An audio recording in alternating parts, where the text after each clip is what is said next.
मैं बिल्कुल बायकॉट करता हूँ अपने ब्राह्मण कम्युनिटी से। उनका किसी भी किस्म से मैं उन्हें ब्राह्मण नहीं मानता। एक स्त्री की लज्जा के लिए पूरी की पूरी लंका जला दी गई थी। एक स्त्री द्रौपदी थी, उसकी पूरी इज्जत बचाने के लिए पूरा महाभारत हो गया था। बेकार है वो ब्राह्मण अगर वो कहता है कि संस्कारी ब्राह्मण थे। किस बात के संस्कारी ब्राह्मण?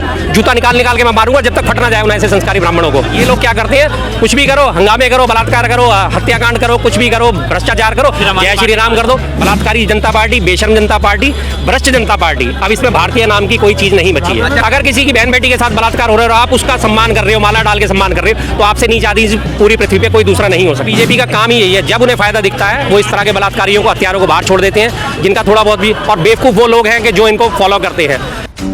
शर्मा जी, जिस तरीके से आज सुप्रीम कोर्ट का एक बड़ा फैसला आया, बिल्किस बानो के आरोपियों को जो दोषी थे उनको फिर से सजा दिलाने का, कैसे देख रहे हैं इसको आप? अपने बहुत खुशी है और दोबारा से मुझे, मैं कहता हूँ इस बात की, मुझे अपने आप में भी मैं गर्व कर सकता हूँ कि मैंने ये मुद्दा बहुत बार उठाया और बहुत सारे चैनल्स में उठाया कि बिल्किस बानो के बेटी के हत्यारे और उनके बलात्कारियों को क्यों छोड़ा गया।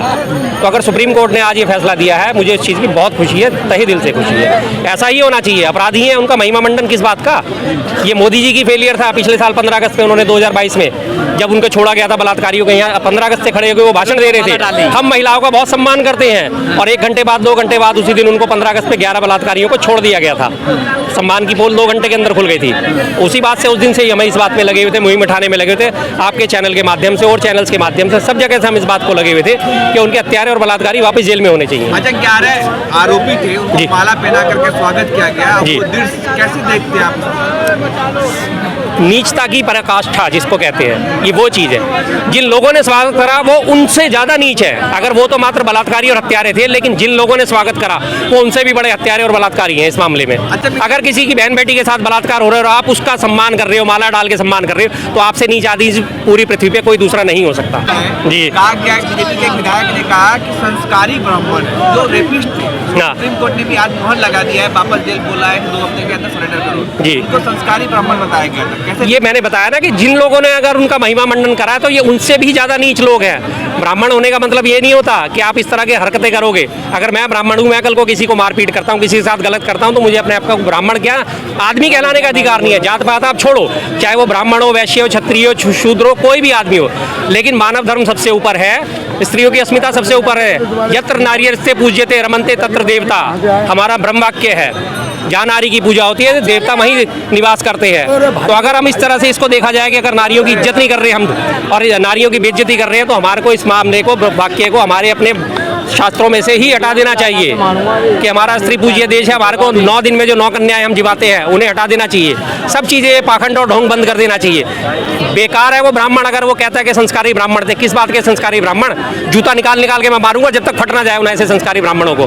मैं बिल्कुल बायकॉट करता हूँ अपने ब्राह्मण कम्युनिटी से। उनका किसी भी किस्म से मैं उन्हें ब्राह्मण नहीं मानता।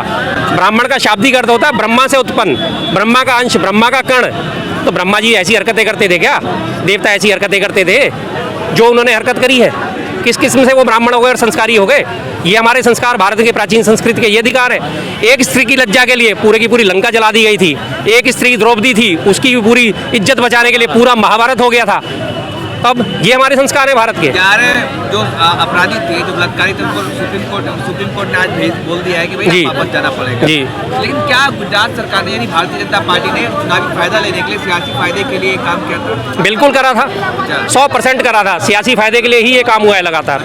अभी आपने देखा होगा पिछले साल आदमपुर में उपचुनाव था, हरियाणा के आदमपुर में, और उस इलाके में राम रहीम जो है बलात्कारी, बलात्कार के आरोप में और हत्या के आरोप में 20-20 साल की सजा काट रहा है। उसको पैरोल पे छोड़ा गया था 40 दिन की, और उसके थ्रू प्रचार करवाया गया था क्योंकि उसकी कम्युनिटी में थोड़ी सी पैठ है। और पीछे भी अब जब चुनाव हुए थे तो फिर उसको पैरोल दी गई। पिछले 3 साल में अंदर या 2 साल के अंदर उसको करीब 4-5 बार पैरोल दे चुके हैं अब तक मिला के। तो बीजेपी का काम ही यही है, जब उन्हें फ़ायदा दिखता है वो इस तरह के बलात्कारियों को, हत्यारों को बाहर छोड़ देते हैं, जिनका थोड़ा बहुत भी, और बेवकूफ़ वो लोग हैं कि जो इनको फॉलो करते हैं। अभी पीछे मध्य प्रदेश की आपने वीडियो देखी होगी, कैलाश विजयवर्गीय है, खुद रेप केस का सामना कर रहा है वो, और वो उसने पूरी स्क्रीन पे, बड़ी स्क्रीन पे आसाराम बापू का वो लगा रखा था अपना, उनकी वीडियो चल रही थी और वो उनके ऊपर माला पहराना था और वो उनकी पूजा कर रहा था। तो इस तरह से मैंने अभी थोड़े दिन पहले भी ये बात बोली थी, बलात्कारी जनता पार्टी। तो ये बात बिल्कुल साबित होती है, बलात्कारी जनता पार्टी है। जो बलात्कार करेगा वो हमारा जो भ्रष्टाचार करेगा वो हमारा।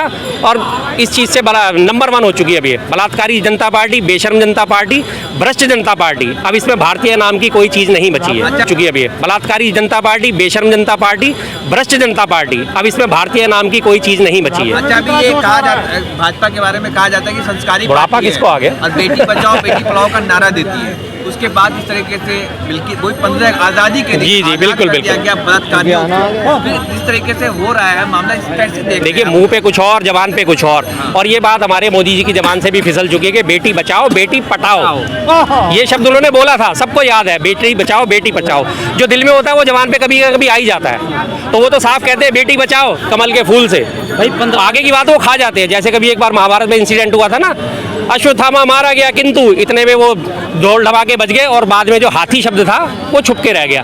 तो इनका हालत वही है, बेटी बचाओ लेकिन कमल के फूल से, वो इनका साइलेंट हो जाता है। अभी ताज़ा BHU का उदाहरण सबके सामने है और हमें भी पूरी लिस्ट मैंने आप सब लोगों को दी थी, कितने बलात्कारी भारतीय जनता पार्टी में भरे पड़े हैं और इनके कानों में जूं नहीं रखती। लेकिन जितने भी गुनाह करो, जितना भी कुकर्म करो, फिर जय श्री राम का नारा लगा करके ढक दिया जाता। आप ब्राह्मण हैं तो कैसे इस मामले को आप क्या कहना चाहेंगे? नीच लोग हैं इस किस्म के। श्री राम जी ने कभी भी इस तरह से कोई हरकत नहीं करी। श्री राम जी हमारे आराध्य हैं, श्री राम हमारे पूजनीय हैं, अनुकरणीय हैं। क्या उनके राज में कभी इस तरह से हुआ था? उन्होंने जनता की पूरी आवाज़ सुनी हमेशा। अपनी उनके सीता जी को बचाने के लिए लंका पे चढ़ाई करी। जब वो वापस लेके आए उन्होंने अपने पिता का सम्मान रखा, उन्होंने अपनी माता का सम्मान रखा।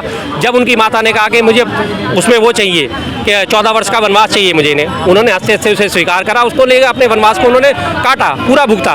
उन्होंने अपने भाई की पूरी इज्जत रही। लक्ष्मण ने कहा मैं साथ जरूर जाऊँगा, तो उन्हें वो साथ लेके गए। सीता माता को वो साथ लेके गए। उसके बाद लंका से उन्हें वापस ले गया। और जब एक धोबी ने, आपको याद हो कि जब एक धोबी ने बोला कि अपनी पत्नी को कि मैं राम थोड़ी हूँ, मैं तुझे अपने घर में नहीं रख सकता, तू तो रात भर बाहर रह के आई है, मैं राम जैसा नहीं हूँ। तो राम जी ने उस बात को सुना और अगले दिन ही जब वो सीता जी की अग्नि परीक्षा हुई थी वो इसी वजह से हुई थी। वो एक एक चीज़ को मैं वो देते थे। और ये लोग क्या करते हैं, कुछ भी करो, हंगामे करो, बलात्कार करो, हत्याकांड करो, कुछ भी करो, भ्रष्टाचार करो, जय श्री राम कर दो। अरे भैया जय श्री राम कहाँ और कहाँ? तुम यार क्यों नहीं राम जी को भी बदनाम करने में लगे हो यार? हद करते हो, तुम्हें शर्म आनी चाहिए तुम लोगों को, ऐसे लोगों को। बिल्कुल जब निर्भया कांड हुआ था 16 दिसंबर, आपको भी याद होगा, बिल्कुल, बिल्कुल। 2012 में पूरा देश सड़कों पर था। बिल्कुल था। क्या अभी BHU में हुआ, हाथरस में हुआ, या जहाँ भी हुआ, क्या देश के लोगों को मणिपुर देखिए 2 महिलाओं को नंगा घुमाया। बिल्कुल सही बात है आपकी। कोई सवाल पे नहीं आया, खामोशी रही देश में, कुछ भी सवाल भी नहीं पूछा। बिल्किस बानो का मुद्दा है, क्या चल रहा है देश में? देश में इसकी वजह सबसे बड़ी है भाई साहब इंटरनेट। पहले लोग जो थे सड़कों पे उतरते थे, लोग आपस में एक दूसरे से मिलते जुलते थे, बातचीत करते थे। 2012 में इंटरनेट था लेकिन इतना मजबूत नहीं था कि लोग लगातार। आज की डेट में सारे क्रांतिकारी बन गए, लेकिन फेसबुक पर, व्हाट्सएप पर, ट्विटर पर बस एक ट्वीट करके छोड़ देते हैं, एक व्हाट्सएप करा छोड़ दिया, अपने ग्रुप में फैला दिया, अरे यार हमें बड़ा दुख हो रहा है, अपनी दुख वाली इमोजी बना बना के डाल दी। उसके बाद कहते हैं सड़कों पर ठीक है भगत सिंह तो पैदा हो जाए लेकिन यार पड़ोसी के घर में हो जाए तो ज़्यादा अच्छा है, मेरा बेटा तो USA चला जाए। आज की डेट में वो मेंटेलिटी बदल के वहाँ आ चुकी है। या फिर ऐसी बात है कि मोदी से डरते हैं सब? डरने की कोई बात नहीं है सर। जनता कभी किसी से नहीं डरती, जनता से शासक डरते हैं। और जनता के हाथ में इतनी बड़ी ताकत है कि जिस मर्जी को चाहे वो डरा दे। 1 मिनट लगता है जनता को बदलने में, 1 मिनट हालात बदलने में लगता है। कोई ऐसी बड़ी बात नहीं है। बड़ी बड़ी क्रांतियां जो है जनमानस के थ्रू ही हुई हैं, किसी एक अकेले ने कोई क्रांति नहीं करी। एक अकेला बंदा चलता है और उसके पीछे पूरा कारवां शुरू हो जाता है और क्रांति का रूप ले लेता है। जितनी पुरानी आप 1857 की क्रांति उठा के देखो, एक अकेले मंगल पांडे थे जिन्होंने अंग्रेजों के विरुद्ध युद्ध शुरू करा और उन्होंने मना करा मैं इस कारतूस को अपने मुंह से नहीं काटूंगा। एक अकेले आदमी थे ना, और वो 1857 की क्रांति सबको याद है, कितना बड़ा विद्रोह था, कितनी बड़ी क्रांति थी वो। तो इस तरह से कोई बड़ी बात नहीं है। जनता से शासक हमेशा डरते आए हैं, डरते रहेंगे। सिर्फ एक खड़े होने की देर है, एक चिंगारी लगाने की देर होती है बस, और इसमें कोई फर्क नहीं पड़ता।